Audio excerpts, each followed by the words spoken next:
Hi, everyone. Welcome. I'm Romi, Romi, because I know that the captioning doesn't ever catch the correct spelling. So, welcome. This is the second of 5 YouTube lives for my Mystery Shawl 2021 Spring Mystery. And I'm so happy that you all can be here. So I noticed that there were some interesting things happening with the captioning last time. So I'm going to try to keep more of an eye on it and not speak as quickly. So hopefully this time will be better. So it is auto captioning. So there are errors and hopefully not too many so that there will be a big problem. So I am actually watching the live chat, but it's going to take a little bit of time because there's some delay. So I wanted first to ask you all if you have any questions about the first clue. So if you have any first clue questions, please put them in the live chat. And then I'm also going to have another question and answer at the end of this, and we'll talk about any questions you have about the second clue. So I'm just going to sort of fill some space here while I'm waiting for you to see if there are any questions. I see everybody saying hi, hi. Um, so first of all, I did want to say that on the second clue, there is an error in my chart symbols. So there's a 5 symbol that should be K5 and not K3. And then also the KFB, which means knit front and back.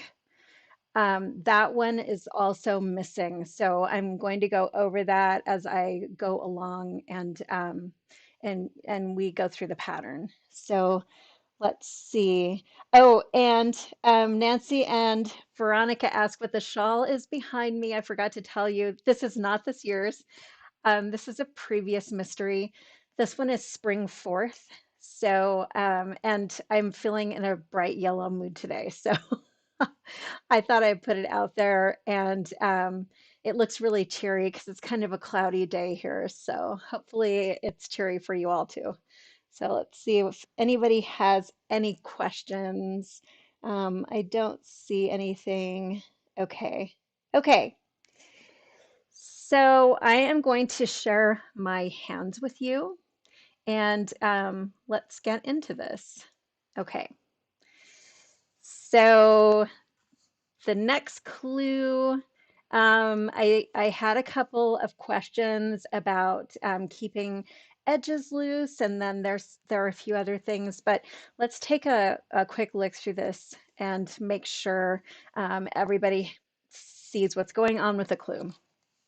So first of all, on the front page, sometimes this is a little difficult to catch. So on the front page here, you can see this clue is worked entirely in color 1. So we're still in color 1. And right here, you can see you want to work chart C. And at the end of chart C, you will have 197 stitches. So I know some of you use stitch markers in between the repeats, and others do not.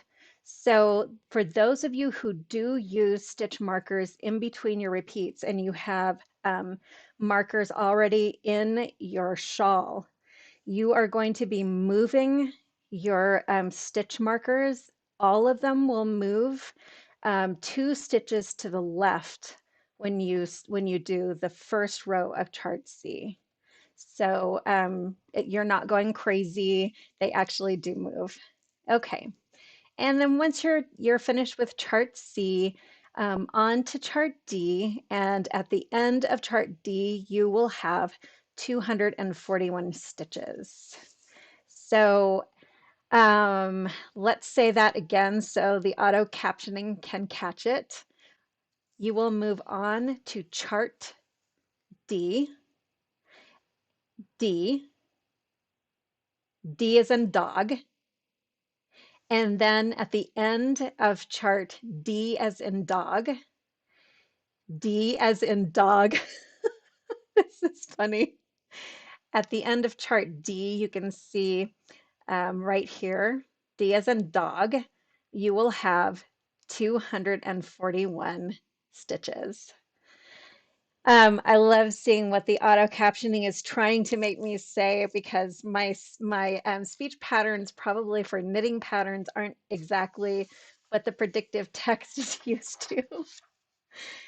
Okay, so let's go over to the abbreviations. And um, I do apologize. One of my wonderful test knitters actually told me that I was missing KFB, and I thought I had changed it, but apparently I was dreaming. So you want to add KFB to the abbreviations here, and that is knit through the front, then back of one stitch, and it increases one stitch.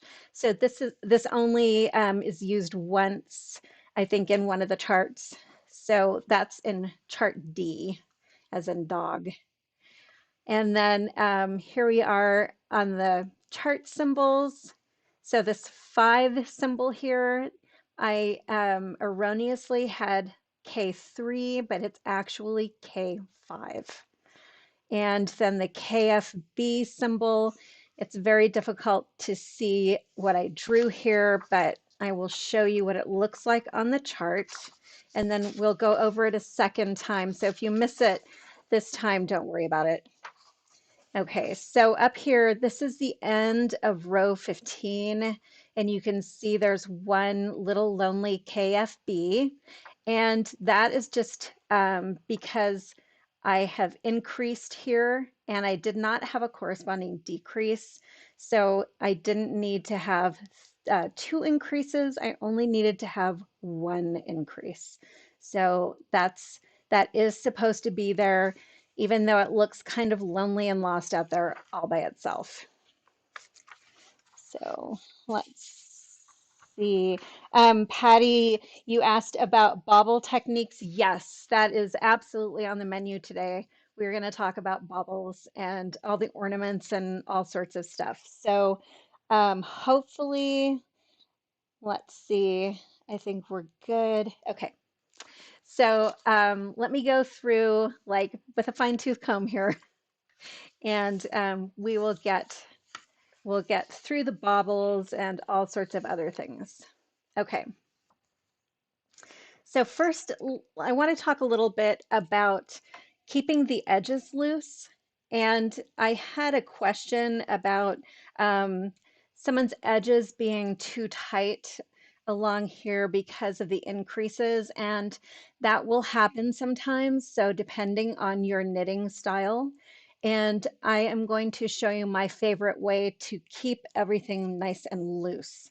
So all I do is I put a yarn over at the beginning of the row before I start working the entire row.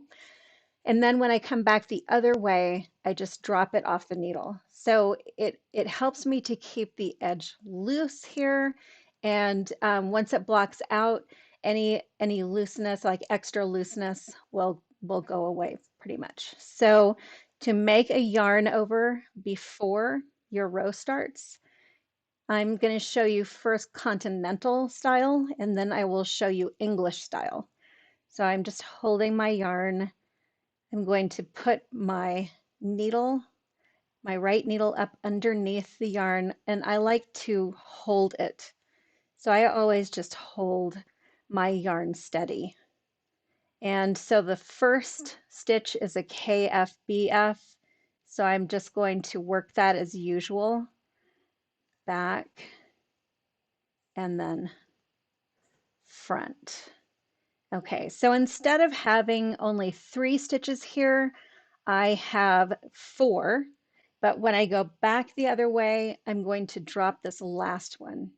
So let me just sort of whip on through this to the end, and I will go back the other way. And when I go back the other way, I will show you how to do this English style. It's maybe a little tiny bit more fiddly, but not bad. Okay, so don't laugh at me because I'm not a very good thrower. Okay, so the first thing I want to do is, again, I'm going to put my right needle underneath my yarn right here. And I'm going to start my first stitch here. So my first stitch this time is a knit one through the back loop.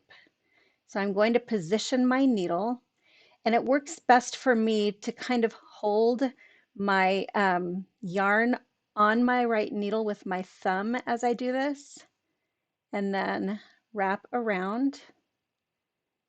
And now I have my yarn over at the beginning of the row and my first stitch. And now I'm going to go back this way, continental. It's just faster for me, and you don't have to watch me knit forever. So that's probably a good thing. So I'm just going to get to the end here. So if you ever have problems remembering that you put an extra stitch in at the end, you can always mark it with something and kind of give yourself a reminder that you have a little extra yarn over at the end that you want to drop. So here I am, actually two stitches um, before the end, but I have this little extra yarn over here. So I'm going to knit two stitches through the back loop. That is my, now I'm just going to drop the yarn over, and it just will give me that extra looseness along the side here and make it easier to block it out. It makes it a little bit looser along the edge there. So if you are having problems with any tightness along the edges, that's a great technique to use for anything, not just shawls. So, okay, let's see. Ellen Kramer asked, can we start using the yarn over in the middle of the chart? Yes, absolutely. It won't be obvious at all. So even if it's a little bit tight up at the top part, um, starting to use the yarn over, once you block it out, you will not really be able to see it. And just as long as there's some extra looseness along the edges there, I think you'll be fine. So you'll find that that's enough to be able to block the shawl out really nicely. And let me see. Okay. So Mel says that bobbles are scary. Um, I totally hear that. And then Linda, don't worry about not starting it at the beginning of your shawl.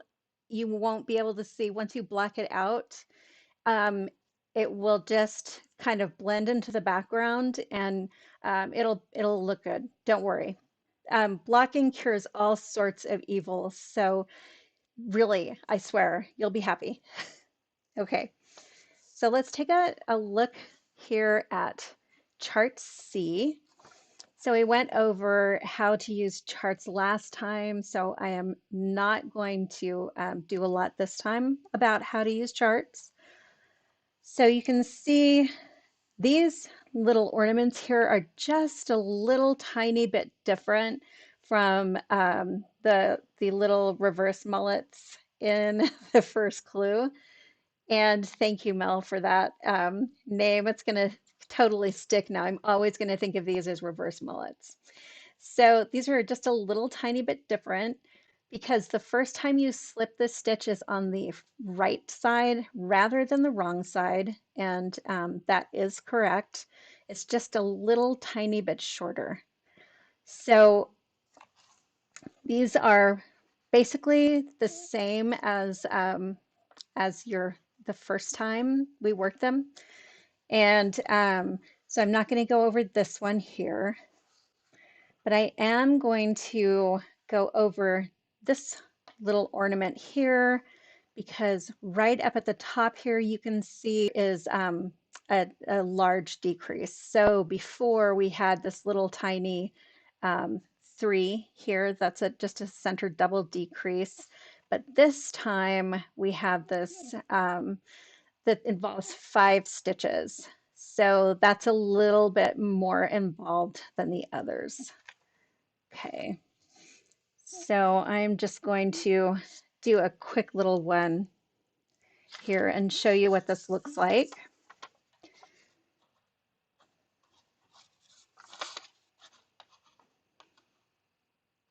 Okay, so let me see. I want to make sure here.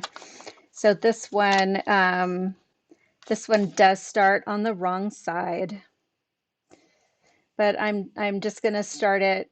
I have garter stitch here, so even though this is kind of my right side, I'm just going to do it on here anyway.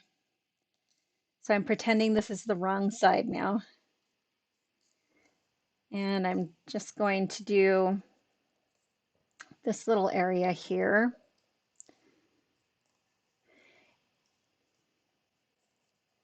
Okay, so I am going to, this is the wrong side, I'm going to slip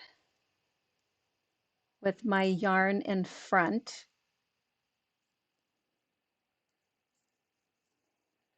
And continue.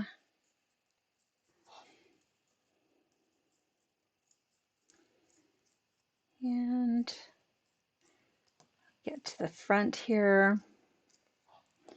My yarn is not behaving, of course. It's very shy, apparently. It does not like to be on lives, so poor yarn. Okay, so here's my right side. And I'm just going to move this up here. Okay, I'm actually going to do just a little bit around here so you can see how this comes to a point up here. So I'm going to be doing the yarn over and then the SSK and then the knit and then slip and then the other stitches there.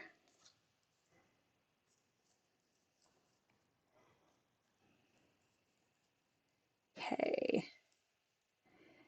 So my slip stitch is over here.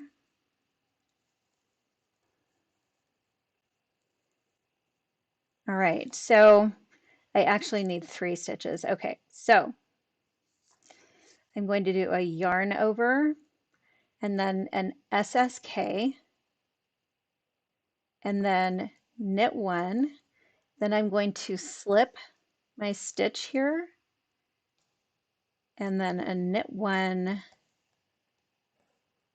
knit 2 together, yarn over.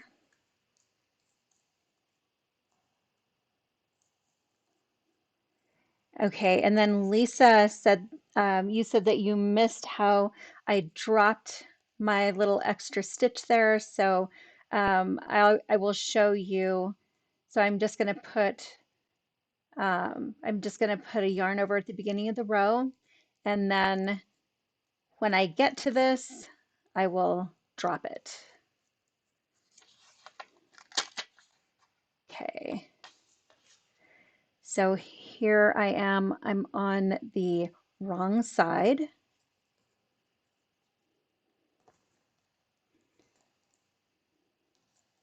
Okay, so I've gotten to my yarn over here. So the yarn over is worked with a purl into it. And then I have another purl. That's to keep a nice unbroken line of stitches. So I have those 2 purls and then a knit stitch. And then I'm going to slip that again.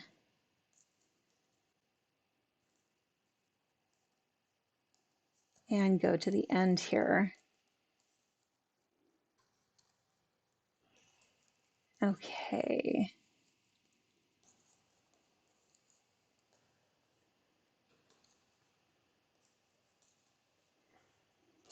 Okay, so now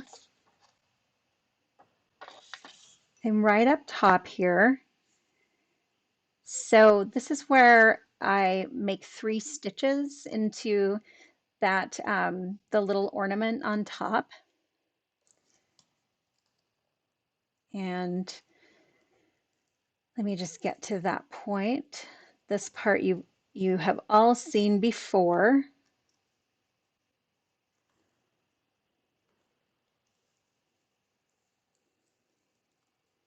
So knit, knit, knit. Okay. So I'm not really going to worry all that much about this area here. Um,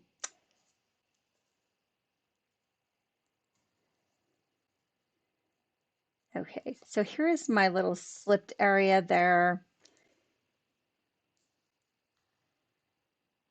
And as you can see, the shaping here comes right up to the side of the slip stitch.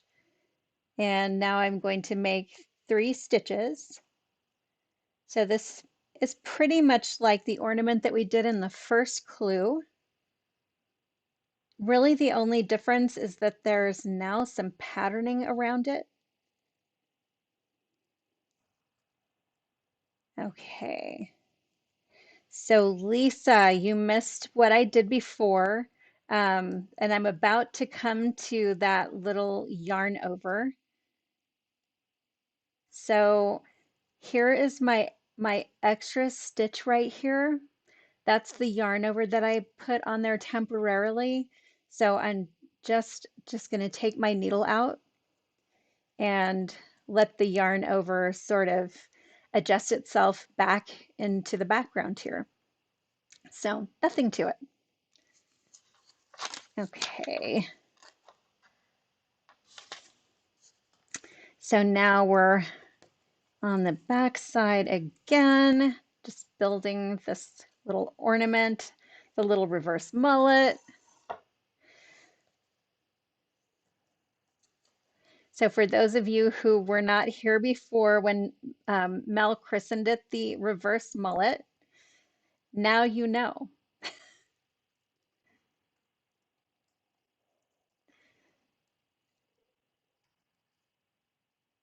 Okay.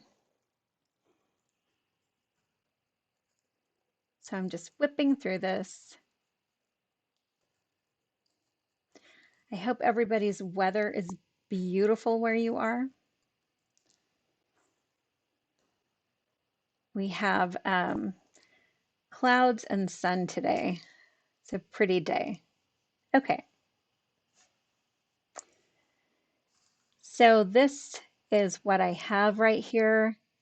And now I'm ready to do this little decrease that involves 5 stitches. So it's called DEC 5, and the 5 does not refer to decreasing 5 stitches, but rather that it is a decrease and it involves 5 stitches. So it's actually decreasing 4 stitches. And we need to do the 5 because right over here you can see we have those yarn overs on either side. So that increase there means that there needs to be an extra decrease in the middle there. Okay. Yep, like Mel says, party in the front, business in the back. The reverse mullet. You heard it here.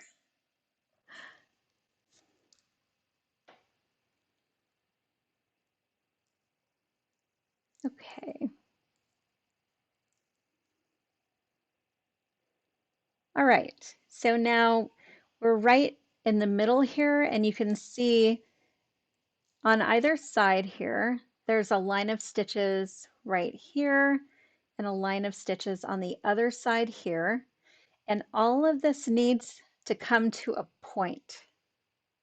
So that is what we're about to do. Okay, so I did my yarn over, and now I am going to slip these 3 stitches together. So I slipped them knitwise.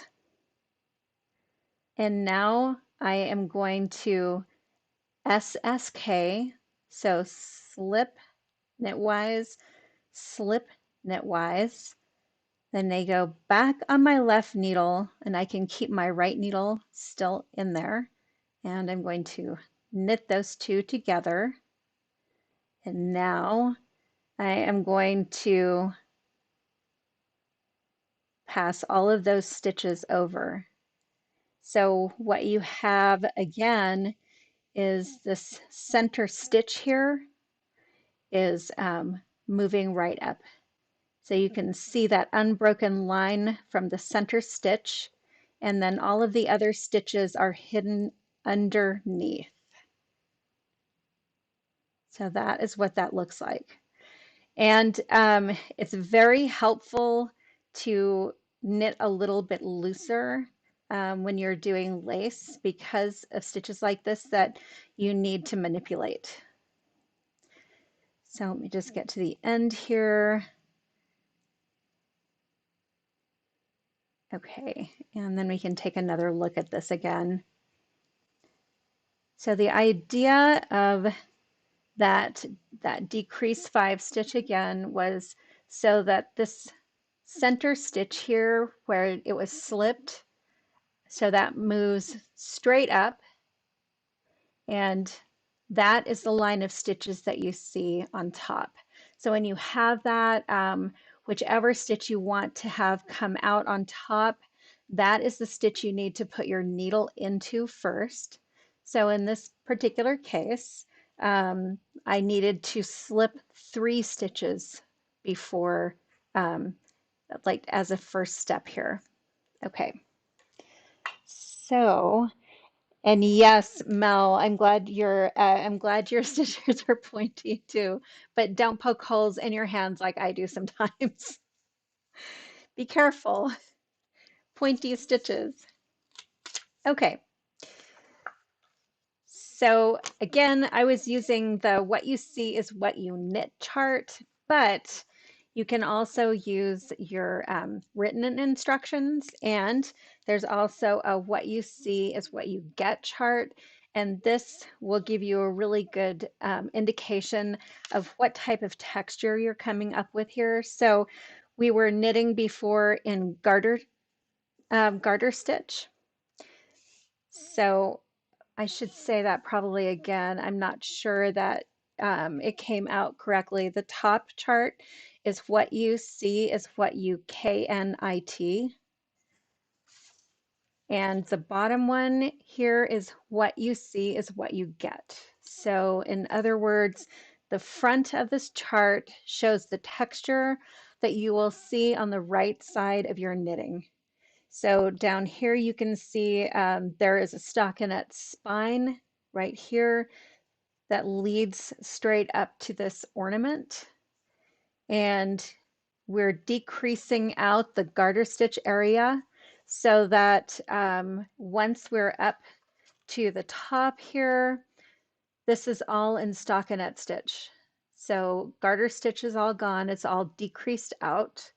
And then up top here, it starts to go into garter stitch, or sorry, stockinette stitch.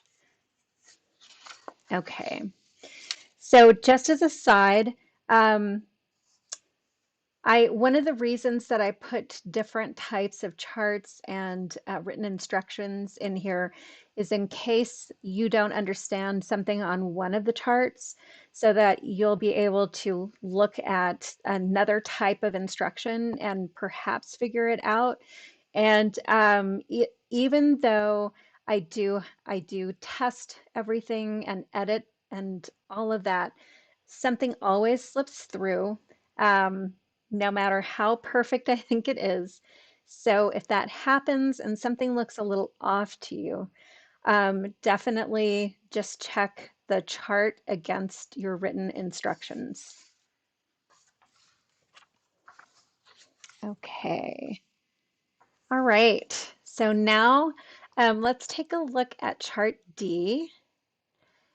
So, and there's a bobble, and I know some people have been a little worried about bobbles, but it's okay. Bobbles can be your friend too. And the cool thing about this type of bobble is that it doesn't have to look absolutely perfect right when you do it. You can actually, when you block it out, you can kind of fluff up your bobbles and kind of pull them up and make them look more bobbly. So if they don't quite look right, um, do not do not fear because they'll look better after you block. And also just for the captioning, that's bobble, Bobble. Okay, there we go. Okay, chart D right here is only the right sides. And sometimes I do that because the wrong side, the reverse side, is exactly the same throughout the entire chart. So I've only shown the front side here. I have not shown anything going on the back because this is just all the patterning here. And if you take a look right at the base here, every single wrong side row is going to be knit one through the back loop 2 times on the outside. And then the center part is all purled. Okay, so let's take a look at this. There was actually one more thing I wanted to go over before I got to that, and I just remembered that I forgot.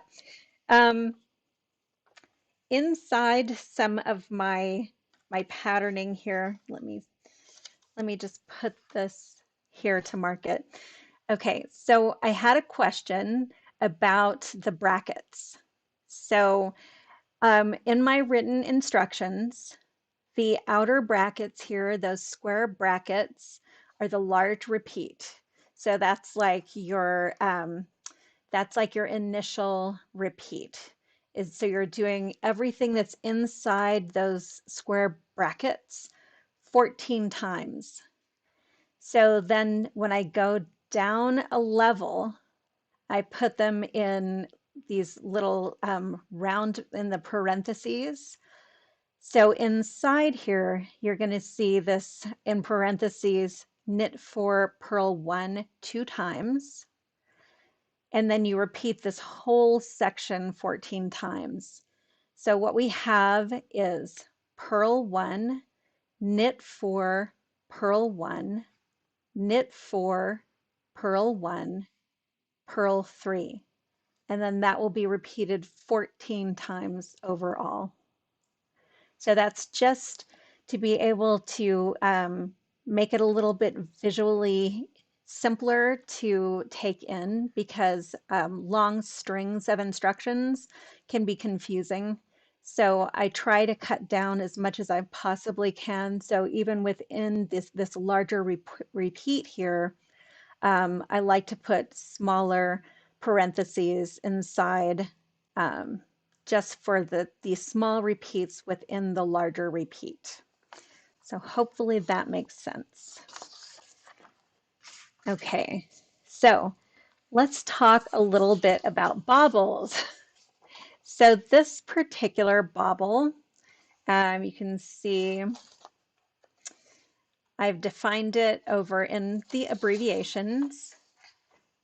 So here it is in the abbreviations. So we're going to increase 5, turn and purl stitches that were just increased, and then turn and decrease 5. Okay, so first I'm going to show you what it looks like turning, and then I'm going to show you knitting backwards. So let's take a look right here so you know what the decrease 5 is. Here's the increase 5. So an increase 5 is knit 1, yarn over 2 times, and then knit 1 into a stitch. Okay, so let's go here. And bobbles can actually be really fun. So do not fear, they're actually pretty fun and they can be very perky and nice. So let's just do this little bobble. I'm just gonna kind of try to get over to the side here so that I'm not um, I'm not kind of interfering with the last pattern I knit in here. I'm trying to do this without ruining any of the mystery for everybody. So you're just getting it all sort of haphazard on on a swatch. Okay, so I'm just going to whip on past this. All right.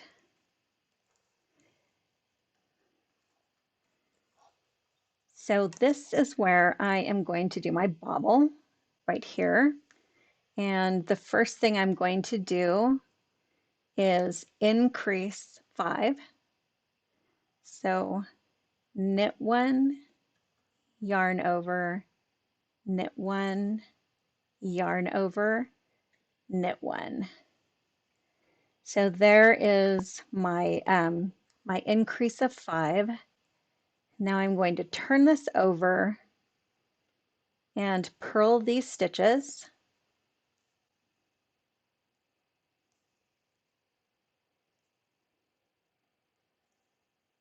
Okay, and turn this over again. So here are the 5 stitches I've been working on. Now I'm going to decrease 5. So again, I'm going to go into the middle and slip those 3 stitches together knitwise. Then I'm going to SSK those last 2 stitches, and then all of those stitches from before are going to get passed over that 1 stitch. And that is my little bobble. So you can see that center stitch is what you see coming out on top. So that's what it looks like. Okay, so let's do this and knit backwards. So first I'm going to, and you don't have to do this, but I just thought it would be fun if you want to try it. So first we're going to increase and get those 5 stitches into 1 stitch there. Okay, so here are my 5 stitches. So instead of turning, I'm going to take my left needle and insert it into the back here and then wrap my yarn around. So there's 1 stitch. And we're going to go in again and wrap. That's 2 stitches. In again and then wrap for 3,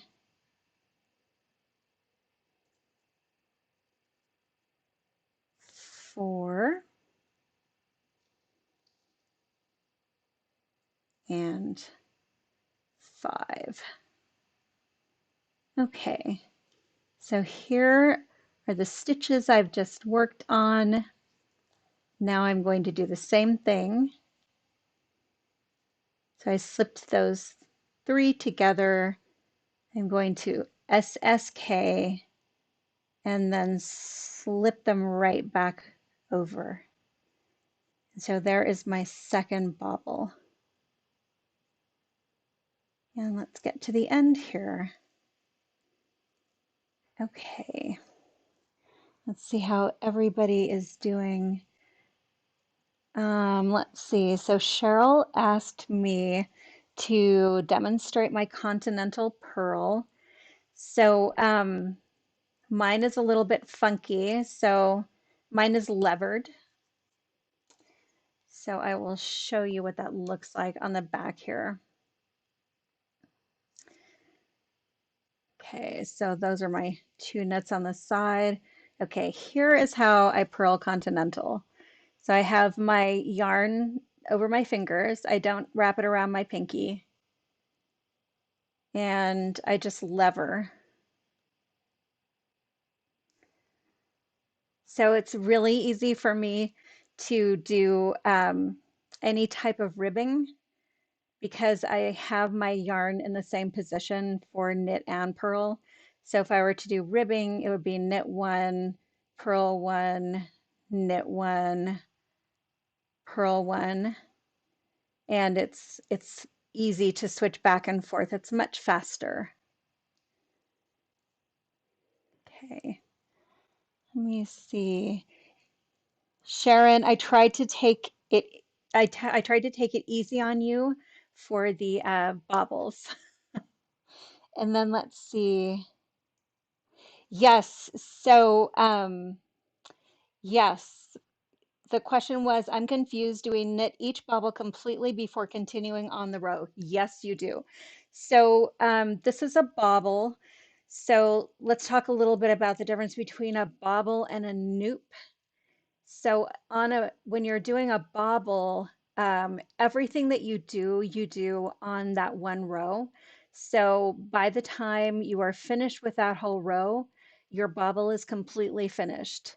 So with a noop, and that is Nupp, with a noop, you're going to finish it over two rows.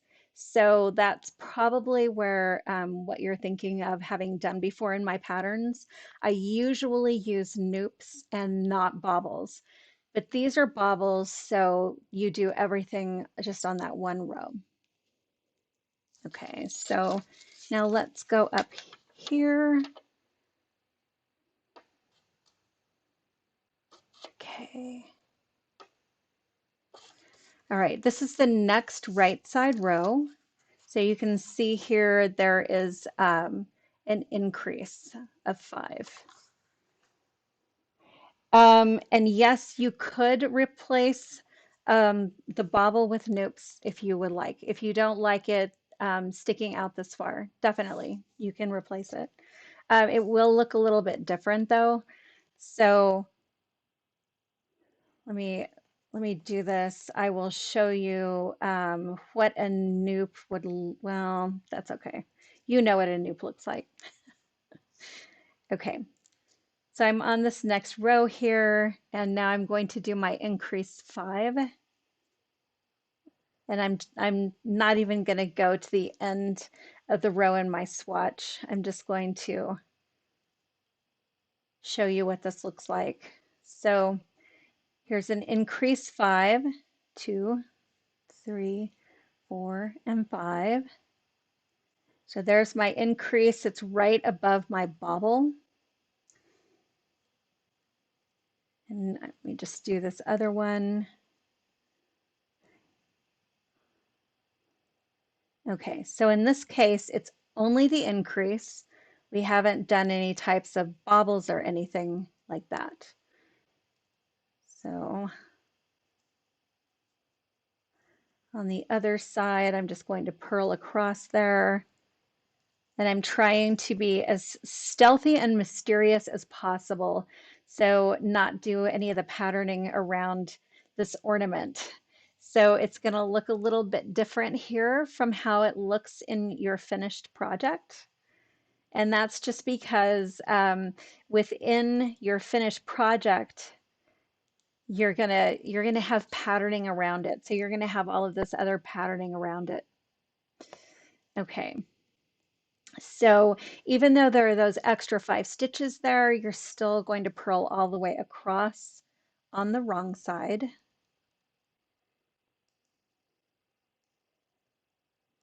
So all of those increased stitches, they're going to get purled all the way across on the wrong side.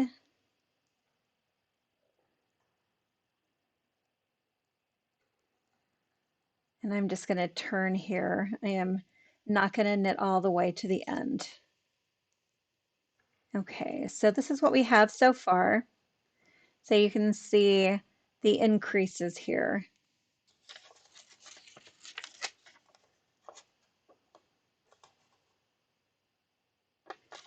Okay, then you have this 5 marker. So that is just going to be 5 knits into each of those. I am not currently doing this on a garter background. I'm just doing it on a stockinette background, just so you can see what the ornament looks like. Because I know that there are lots of people who do not like to see what the actual clue looks like before you knit it. So I'm just only doing the ornament and nothing else.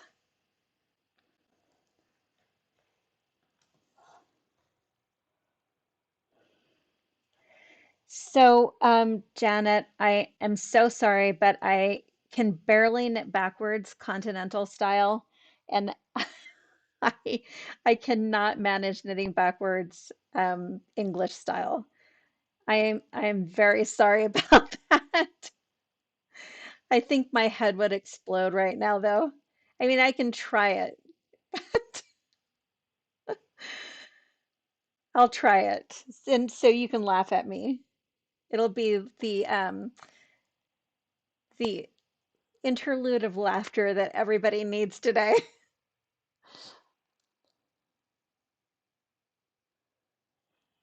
So, Cheryl, you were saying that you have been knitting backwards, and then you have to work the purl through the back.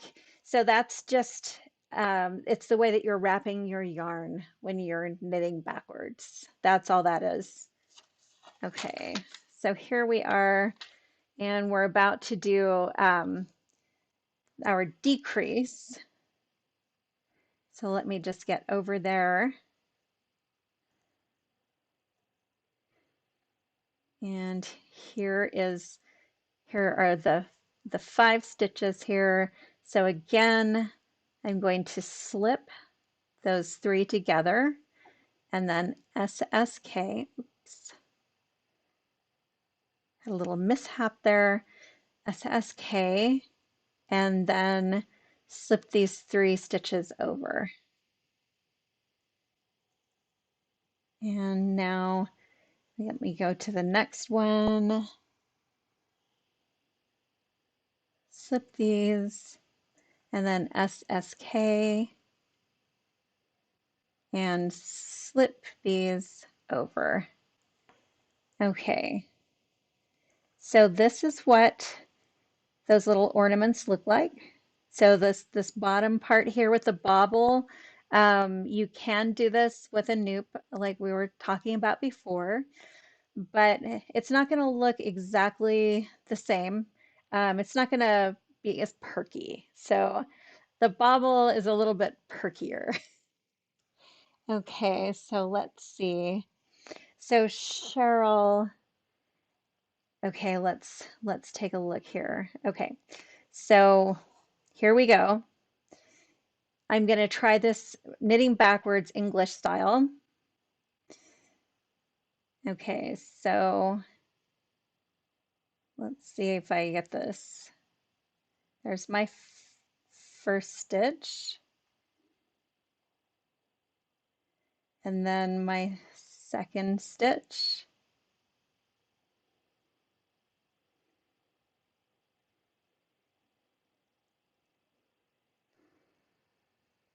Okay, so I wasn't as bad as I thought, so that's that's good. But it's a little awkward here. Okay. All right, so that was knitting backwards, and then you can see they're oriented correctly.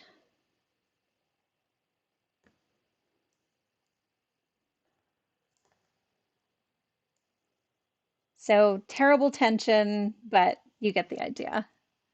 Okay, let's see if we have any questions. Okay, yay, you're working mostly continental. That's fantastic. Thank you. And thank you, Janet. That was, thank you to Janet for not laughing. I appreciate it. Okay, so there you go. That is what your little ornament is going to look like, but it is going to be in the middle of garter stitch here. And so it's going to pop out a little bit more than you see on the background of the stockinette. Alrighty, let's see. So Lisa, I don't know what to tell you. Yep, all that so not to turn. So sometimes I do just turn. Some other times though, like if I'm knitting really loosely and if I start to turn when I'm knitting really loosely, sometimes I'll lose a needle out of my work.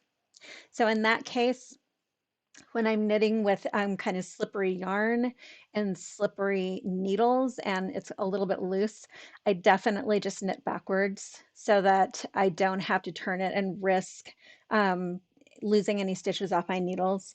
And then also as you're going along, you'll find as you get more and more stitches on your needles, turning it around can kind of snag your yarn around your knitting.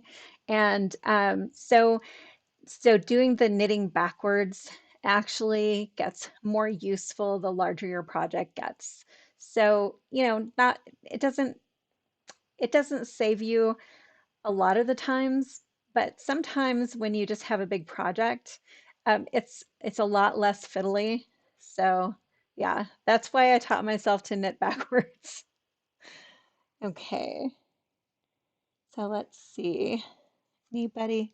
Just want to make sure that I got everybody. Okay. Yay. Yes, Buffy, I totally agree. If it's heavy, it's a a real pain to turn.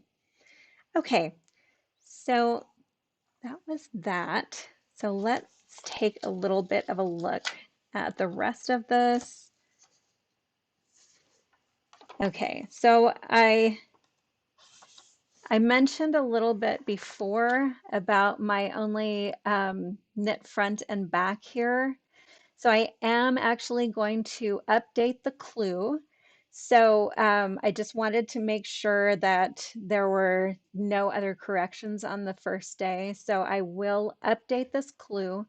So for those of you who did not watch the live, who are going to watch this later, you will probably have already received an update notice so that the KFB symbol and the abbreviation will probably already be in your clue revised.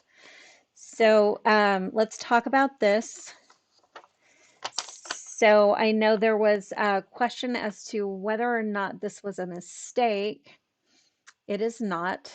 There actually is a KFB there instead of a KFBF, and that was to keep this edge uniform. So I could have, because of the way the chart worked out here, I could have actually moved the KFBF to the very outside, but instead of doing that, I opted to do a KFB here and then leave out my decrease. So that makes two increases. So I have this yarn over that does not have a corresponding decrease. And then I have my KFB, and that's one more increase. So that's the two increases. And you can see how that is reflected in the shaping on the edge here. So instead of the usual shaping where we're growing by twos along here, this is a three instead, and then a one. And that is just because of the symbols and how they fit onto the chart. So same number of increases, but it looks different on the chart.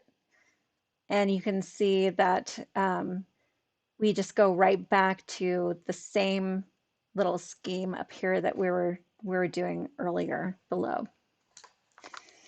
Okay. So let's see. I just want to make sure that I have covered everything that I meant to cover. Um, I think I have. Okay. I always have to write notes.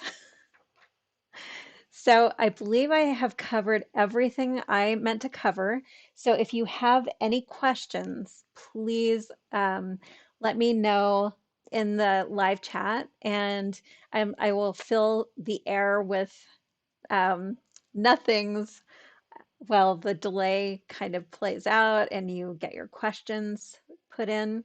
Um, so let's just go back to the front here. And I'm just going to go over one more time the two omissions that I had in this clue.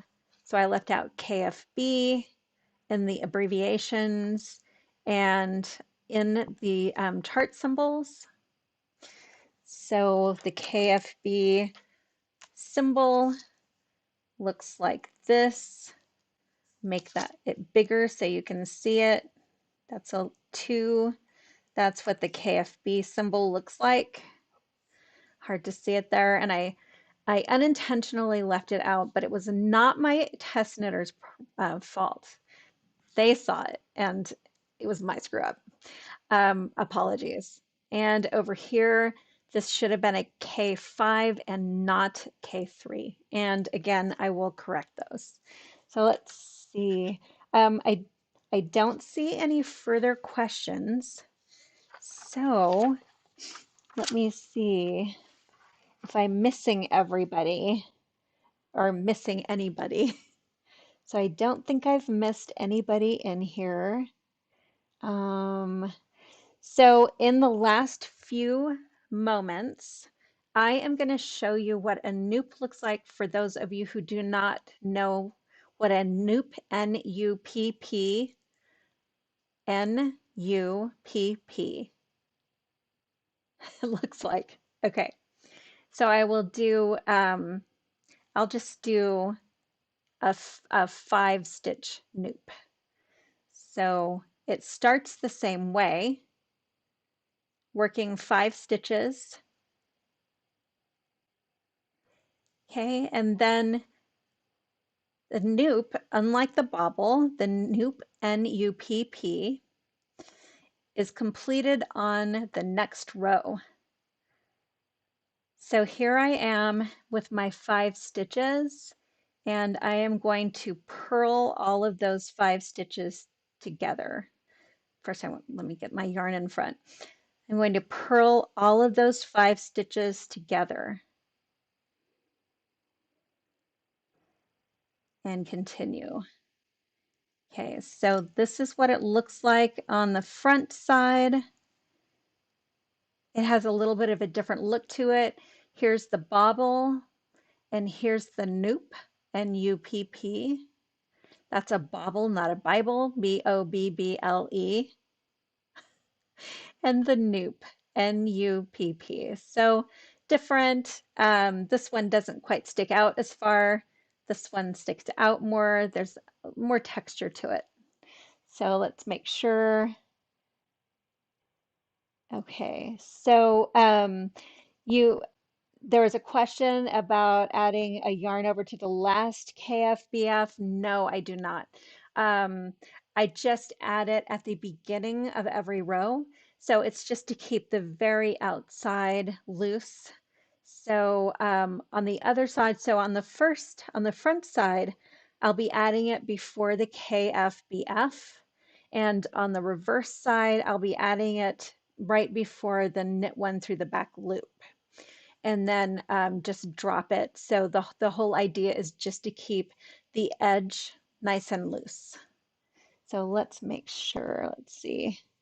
So Linda, I think you were asking if the NUP would work with the rest of the design.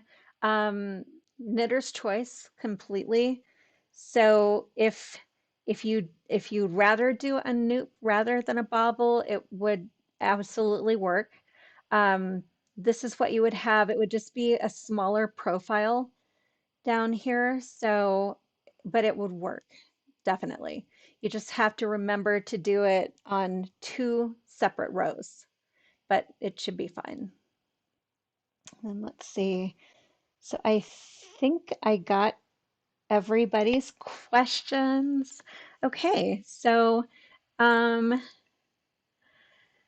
alrighty, I think I got everybody. So thank you all so much for joining me. Don't forget that there is a meetup tomorrow, Saturday.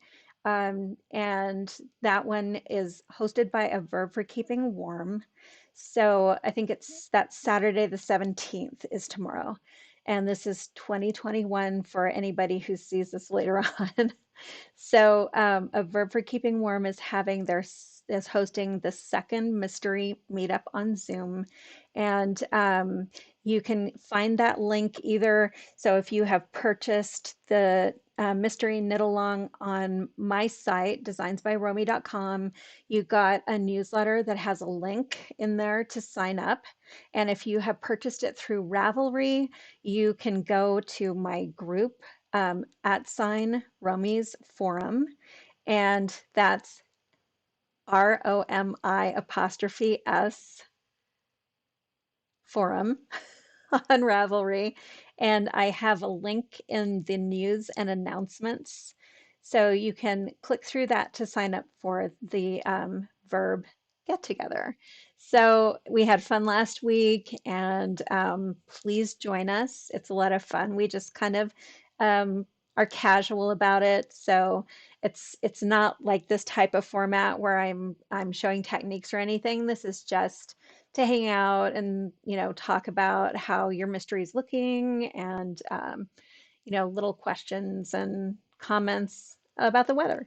So hope to see you, and thank you again for joining me. I'm going to take one more look at the chat just in case. And let's see. So I do have a question about beading. Um, so you're on your own with the beading. So I didn't actually do the knitting to the ornaments with the thought that people would be beating them. So whatever you want to do, like it's totally knitter's choice. Um, Other than the fact that I generally use size 60 seed beads. That's like the guidance that I have for you. Sorry. Okay, and let's see. And then Kelly's asked if there was only that one spot for the K5. Yes, yes. I believe that is the only place on the chart. Let me just make sure. Yep, on chart D, row 9. So that's the only place that the 5 symbol is shown. And let me see.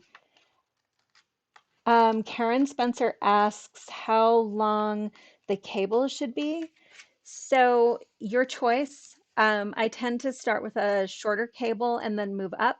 So I usually somewhere around 24 inches. Sometimes I have to go to a 36, and since this is a crescent shape, you're going to have a lot of stitches on there, so you might want to get a little bit longer as you get more stitches onto your needles. And let's see. Okay, so I think I have everybody. So thank you everybody so much for joining me. It's always a pleasure, and just let me know if there's anything I can do. Again, there's a Verb for Keeping Warm meetup tomorrow, and there's also going to be another YouTube live next week, same time, same place. And people are knitting along in my Ravelry group. And then also the Stockinette Zombies have a little knit along as well if you're looking for some community. So thanks again, and take care, everybody. Bye bye.